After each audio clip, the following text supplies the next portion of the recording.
duck trees. So We're rolling.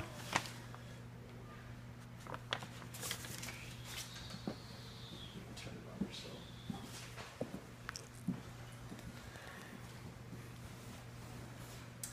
All right. Fever, chills, diarrhea, vomiting, every single day of these people's lives, this is what they deal with. Due to the fact malaria is so prevalent in this community, there's certain things that these people in regard to this community deal with. Okay, they deal with the environment, they deal with certain species that carry this disease, they also deal with having to sleep in an area that's highly infested with all these mosquitoes that carry this disease. 90% of the people that die in India, in Bangladesh, in this part of the world, they are the ones, this community is the one that's affected. So can you imagine dealing with all those symptoms, fever, fatigue, once again, diarrhea every single day, because of the fact that this is what these people have to deal with. So the role of age, how important is age in regard to malaria? Well, kids under the age of 10 are at most risk in this region of the world due to the fact that their immune systems are very weak. They deal with it due to the fact that as they sleep at night, the bed nets that they don't have, or they do have, a lot of the times it doesn't matter because of the fact that they are weak immune, just like I stated, and that during the day, maybe if they're bit, they end up being affected and it kills them. It takes their immune system cannot heal or cannot handle this disease. The other people that are at high risk in this regard are the elderly. The elderly have to deal with this this disease due to the fact that they also have a low immune system.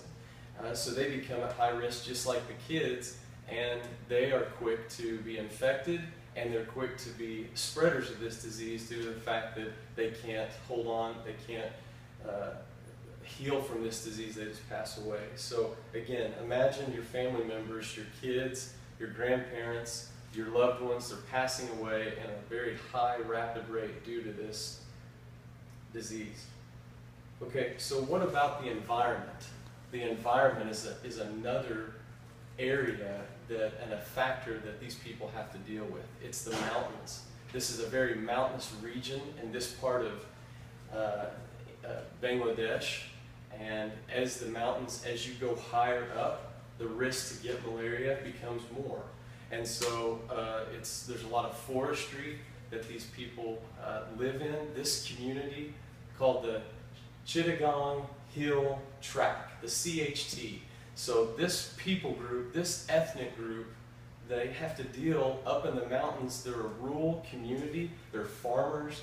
Every single day they're dealing with the fact that they may get bit just due to their work. And so as we go through our work in a day's time, maybe we don't have to worry about getting bit by mosquitoes that kill us, but these people, they do. So they're watching every bug, they're trying to work hard, and all of a sudden they get bit by one of these infected mosquitoes and they pass away rapidly. So it is a factor, it is a factor. What else is a factor? Well, within this ethnic community of the CHT, the dark-skinned mosquitoes are more attracted to this community, and also the ones that give off more carbon dioxide. Just a person that may weigh just a little bit more than the average Joe, they're actually the ones that are more affected because they're giving off more of carbon dioxide. The mosquitoes themselves, they can, within 50 feet, they can be attracted by this carbon dioxide and they attack that person. They're drawn to that.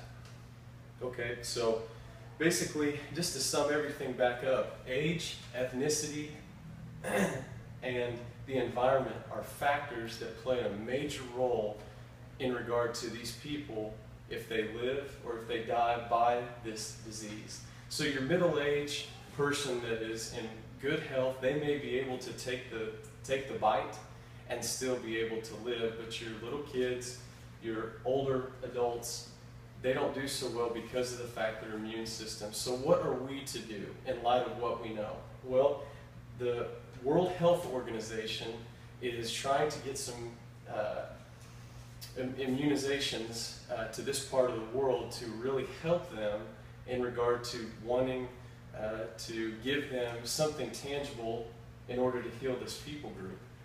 That's not really working the greatest according to the studies.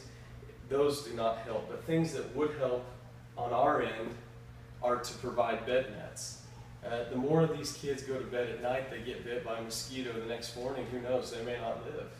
Or it may be within a few days, but it's almost inevitable when these kids or these elderly get this bite from an infected mosquito, their chances go way down. So providing bed nets. Also, we send them some clothes. We send them long sleeve clothes to work in during the day.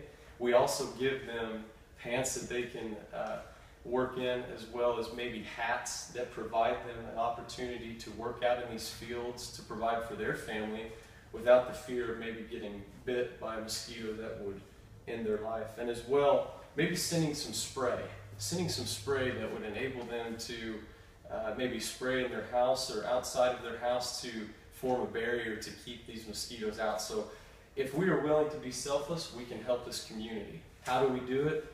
By these things, in order that these people may not have to experience in a day's time the very things that they may wake up and have to bury their kids because of this rapid outbreak amongst the CHT. So I'm asking you, after you know all this information, are you willing to help this part of the world? No.